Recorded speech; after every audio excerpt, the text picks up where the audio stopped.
Hey guys, in this video, I want to talk about three stocks that I think still have some upside going into next week. Someone asked me this question on YouTube and I thought it'd be good to share it with you. I also wanted to talk about the economic calendar next week so you are prepared, okay? Always want to be planning ahead, right? So Monday and Tuesday we have, Fed speakers. It's not Powell, but it's other ones. So obviously what they say could sway the market a little bit. I wouldn't worry too much about that, okay? So the first couple of days is pretty light, and then the Jackson Hole Symposium starts on Wednesday, okay?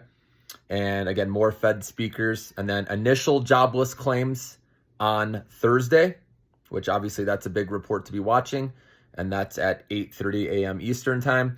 And then on Friday is when Powell actually speaks. So that's going to be important to see. Hopefully he says something about an interest rate cut. You never know. Or, if you saw the retail sales come in hot, maybe he is more hawkish. We don't know, so we want to pay attention to Friday, okay? So that's the economic calendar this week, the main stuff to look at.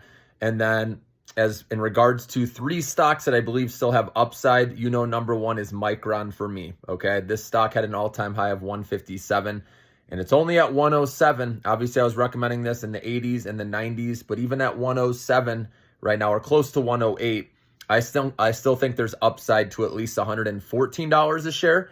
And then the next stop after that would be about 119. So that's where I'd take some profits again if you're short-term trading. The person that asked me about these three, he asked, what three stocks right now in the short term do I think that still have upside that can make you profit quick? So, and these are profitable names I'm picking too.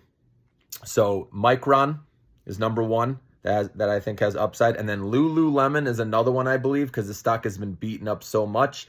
And that retail sales coming in much better than expected should alleviate some concerns. And I just feel like, a lot of parents are probably buying their daughters, the yoga pants from Lululemon before school started. Okay, so that should show up in their next earnings report.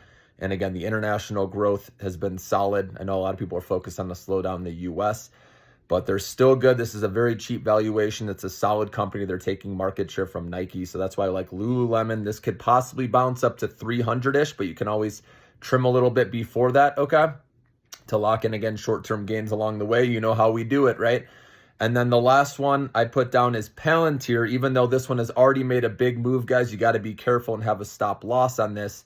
But I do think it's going to fill this gap back to 35. There's not much resistance stopping it. There's really nothing until it gets back to that all-time high we saw, which was slightly above 35. So I would take a little profits, at 34 just in case, and then also 35 as well. So those are my top three short-term trades where I think there's more upside.